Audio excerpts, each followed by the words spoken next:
नमस्कार दोस्तों। एक ऑपरेटर गेम को आज समझते हैं। ऑपरेटर गेम में हम चर्चा करेंगे एक कंपनी जिसके बारे में मार्केट में बड़ी तेजी से न्यूज वायरल होती है। न्यूज वायरल पता है क्या होती है?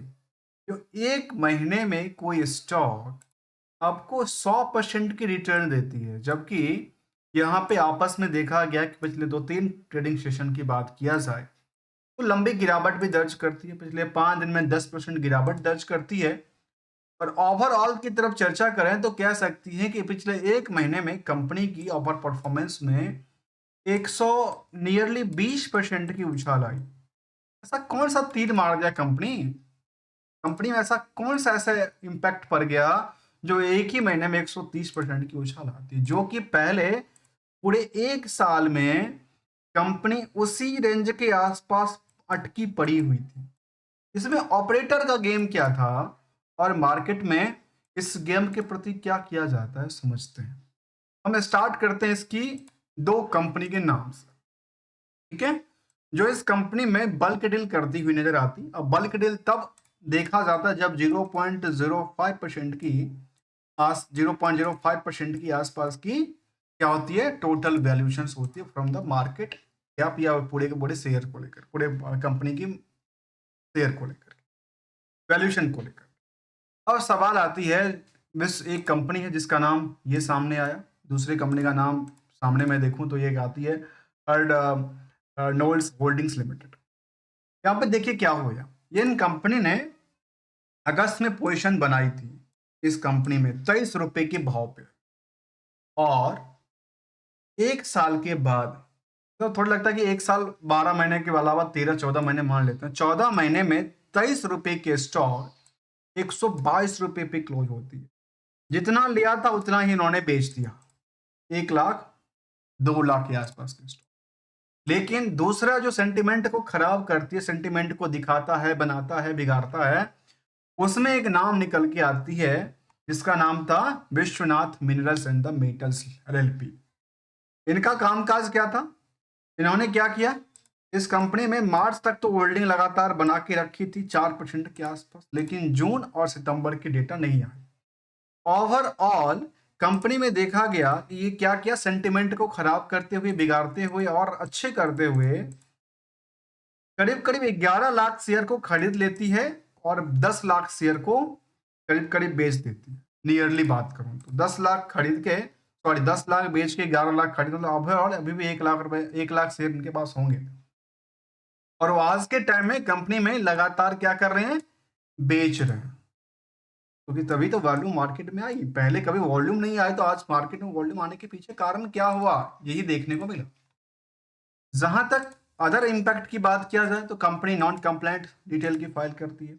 ईएसएम स्टेज 1 में रखा गया है, लगातार अब गिरने की चांसेस बनती है, क्योंकि ट्रेंडिंग वे में क्या हुआ, जिनको बेचना था तो बेच के निकल गए। 5% के ब्रांड्स की बात करती है कंपनी, और कंपनी टेक्सटाइल प्रोडक्ट में डील करती है। और इसके अलावा यदि हम चर्चा करें, इस पे हमने डिटेल्ड स्टडी किया हुआ है, वो आप जा करके शायद मेरे प्लेलिस्ट में या मेरे चैनल पे देख सकते हैं। यहाँ पे चर्चा करते हैं दोबारा, जो बुक वैल्यू 55 के अकॉर्डिंग मार्केट 134 पे है। जो हायर टू हायर 163 तक गया था, लोअर 26 पे आंकड़ा निकल के आई थी। इंटरेस्टिंग वैल्यू काफी कम है comparing to the book value. Comparison to the industrial के पी से ओवर वेटेज हो चुका है स्टॉक की प्राइस। आरओ या आरओसी करीब 2% से 6% की बात करते हैं, प्रमोटर 68%। और प्रमोटर के डिमेरिट की बात है कि 6% से ज्यादा को प्लेज कर रखा है। और सबसे बड़ी बात है मार्केट को कैप्चर करना। इसके अलावा देखा जाए तो मार्केट में 300 करोड़ के आसपास की कैपिटल रही। डेट्स काफी ज्यादा रहा, जो 1.21 का करंट रेशियो कम आप 3.07 का आंकड़ा कहती है। और अर्निंग केवल और केवल 20-23% की अर्निंग करती है। तो क्यों नहीं इस कंपनी के लेकर के हम चर्चा करते हैं, आखिर रिस्क क्या था और रिस्क के साथ रिवार्ड क्या मिला। रिकंसलेशन क्या कहती है, जो कंपनी टेक्सटाइल में बिलोंग करती है, 1990 में कंपनी बनी थी, Mohit industries, manufacture and the sale of the cotton yarn की बात करती है, और वहां टेक्सटाइल की बात करती है। To the hydro power project को इलेक्ट्रिसिटी जनरेट भी करती है। आखिर किस सेक्टर से सबसे ज्यादा पैसा कमाती है और सबसे ज्यादा पैसा अर्न करती है, इनको हम डीपली समझने की प्रयास करते हैं और वो क्या आंकड़ा देती है। हमारे समझ में आ पाई, ये पूरे कभी ग्रोथ नहीं कर पाई इसकी चार्ट को लेकर के, जबकि क्वार्टरली रिजल्ट में कंपनी ने सेल्स को लेकर के काफी इंक्रीज करती हुई नजर आती है, अर्थात पिछले के डेढ़ से करीब 200% के आसपास उछाल करती है। एनुअली डेटा में सस्टेन करने के लायक बनी है, लेकिन थोड़ा सा गिरती पड़ती नजर आई है, और पिछले साल के कंपेरिजन बेटर किया है, लेकिन उससे पहले की ट्रैक रिकॉर्ड इनके लिए अप डाउन की सिचुएशन से गुजरता नजर आया। जून तक का डेटा है, सितंबर का डेटा अभी अपडेटेड नहीं है, सितंबर का डेटा आएगा तो कुछ और कंक्लूजन मिलेगा, क्योंकि सितंबर के महीने में देखा गया कि कंपनी में नियर अबाउट में सितंबर को कंपेयर करें तो पिछले पीरियड से अप डाउन चलती है। इसका कंपनी में क्या लग रही है, कई बार अप डाउन अप करती है, कई बार डाउन करती है। इसमें कहना मुश्किल है आखिर सेल्स कितना बुक करके आएगी। इसके अलावा ऑपरेटिंग प्रॉफिट मार्जिन में कई बार एक उतार चढ़ाव देखने को मिला, कई बार 40% के आसपास, कई बार 11% के आसपास। नेट प्रॉफिट मार्जिन में नेट प्रॉफिट देखा गया करीब 2 करोड़ के आसपास उन्होंने जून में बुक किया था। ईयरली ग्रोथ में देखा गया कंपनी को करीब 158-55 करोड़ तक की टर्नओवर लास्ट 12 महीने के, उसमें से 5 करोड़ के टर्नओवर में प्रॉफिट बुक करती है। इनके लिए एक डिमेरिट के संकेत देता है, जो इन्होंने अपने अदर सोर्स ऑफ इनकम से ज्यादा, कई गुना ज्यादा इनकी इंटरेस्ट की बर्डन बनी। अब एक सवाल और आती है कि रिस्क क्या है, तो सोचने वाली बात है। 4 महीने की रिस्क फैक्टर की बात करती है, कितने की, 4 महीने की। और 4 महीने के बाद यदि देखा जाए इन इम्पैक्टों को, तो रिस्क बैलेंस शीट के आंकड़ा क्या कहते हैं, तो ये कहती है जिनके पास कर्ज लगातार बढ़ी है, कर्ज को लेने के बाद कंपनी ने किया क्या, कर्ज को लेने के बाद किया तो क्या, कंपनी ने अपने प्रोडक्टिविटीज पे खर्च किया है, और प्रोडक्टिविटीज में खर्च करते करते करीब 40 करोड़ का उधार भी रखा है, जो कि 4 महीने के उधार में बना हुआ है। सितंबर का डेटा आएगा तो और कुछ कंक्लूजन आएगा। फिलहाल जो डेटा हम सामने रखते हैं उसमें जो डेटा यहाँ पे अवेलेबल है उससे अकॉर्डिंग, लेकिन बैलेंस शीट को फिगर को आप यदि इसके अकॉर्डिंग देख लें तो शायद कहते कि अच्छा यहाँ पर तो काफी अच्छी पोटेंशियल की बात कर रही है, लेकिन एक स्ट्रॉन्ग वीकनेस की बात कर रही है। आपने एसेट्स को बनाया 13% और अपनी लायबिलिटी बना लिया 26%, मतलब डबल डबल लायबिलिटी लेने के बाद एसेट्स कितना क्रिएट कर रहे हैं, केवल लायबिलिटी कैस आधा। इसके अलावा देखा जाए तो 3 नंबर को देखिए, 3 नंबर को रखना जरूरी है, क्योंकि 40 करोड़ के आंकड़ा की बात कर रही है। इस 40 करोड़ के आंकड़ा में हम लेते हैं 125 करोड़, 40 करोड़, और तीसरे नंबर की बात करते हैं 2 करोड़। देखिए इनमें नेट प्रॉफिट मार्जिन क्या कहती है और डेटर्स रेशियोज की बात क्या करती है, इनको यहीं पे रिस्क को दर्शाता है, और रिस्क में साथ साथ 4 महीने के टाइम फ्रेम को दर्शाता है। ईयरली ग्रोथ की तरफ देखें तो सेल्स लगातार बढ़ी है, प्रॉफिट लगातार घटी है, स्टॉक प्राइस कई गुने से रफ्तार से बढ़ी है, और वो भी कब बढ़ी है, पिछले 1 महीने के दौरान बढ़ी है। जबकि कैसे बढ़ी, क्योंकि कंपनी में एक बड़ी डील देखने को मिला।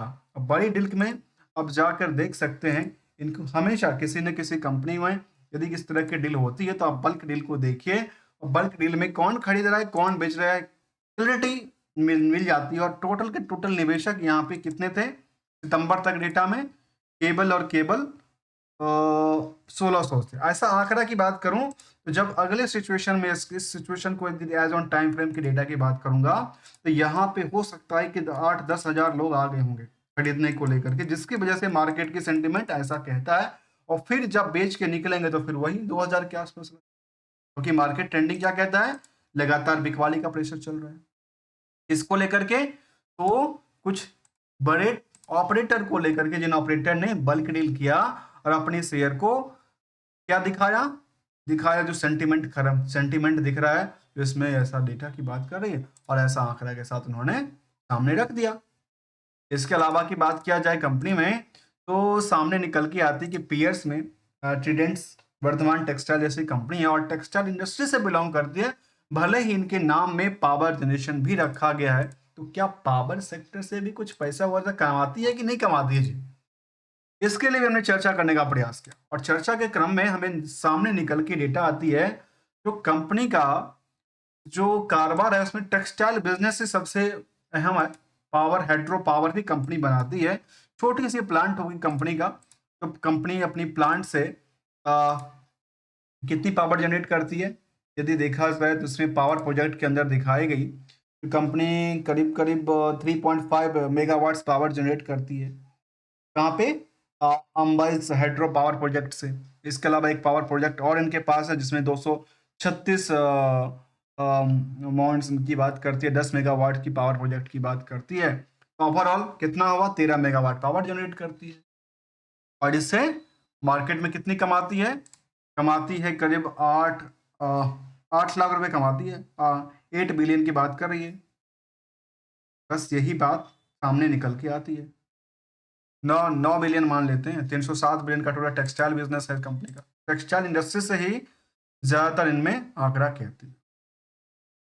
अब आती है सवाल कंक्लूजन की तरफ। कंक्लूजन में हमने क्या देखा, कंक्लूजन में भले ही कंपनी के पास ये सब एक चीज तो अच्छी बात कहती है, बाकी कुछ में डिमेट की बात करती है, और केवल ऑपरेटर गेम के बेसिस पे मार्केट को क्या किया गया, प्रॉम्प्ट कर दिया जाता है। और यहां से सोचने वाली बात है, अक्टूबर में मार्केट 120% उछाल कर जाता है, 130% उछाल कर जाती है, फिर गिरना चालू करता है। तो दोस्तों गोल्डन रूल कौन सा अप्लाई करना चाहिए, सबसे पहले तो किसी भी कंपनी को आप देखिए, जानिए, समझिए कारोबार कितना सस्टेनेबल है आने वाले समय को, और उसको जब भी लेते हैं उसको न्यूट्रल मानिए। यदि आपको रिस्क दे रहा है तो रिस्क को हमेशा रेसल करना जरूरी चाहिए, जिसको हमेशा कहते हैं स्टॉप करते हैं। और प्रॉफिट जैसे दिखे एक्सपेक्टेशन के आसपास, तो भाई कुछ लेके थोड़े जा रहा है, प्रॉफिट देके जा रहा है तो बुक करते रहना चाहिए। क्या करना चाहिए, बुक करते रहना चाहिए। और इसमें टर्म प्लस एक्सपेक्टेशन की जरूरत होती है, जिसमें फाइनेंशियल डिसीजंस, क्योंकि पैसे भी आपके हैं, रिस्क भी आपका है, और कहने वाले कोई और भी होते हैं जो आपको सामने कुछ भी कह के चले जाते हैं। दोस्तों हम केवल और केवल डिटेल्ड स्टडी इसलिए करते हैं क्योंकि इसमें ये समझ में आए आ पाए इसमें चक्कर क्या चला और इसका पीछे कुछ डॉक्यूमेंटेशन क्या है। जब तक कुछ प्रूफ नहीं आती तब तक शायद कुछ आर्टिकल बनाना ठीक नहीं लगता। मिलेंगे कुछ नए स्टडी के साथ। Be careful, be aware in the sponsored and prompt stocks. तब तक के लिए thank you so much for joining here दोस्तों।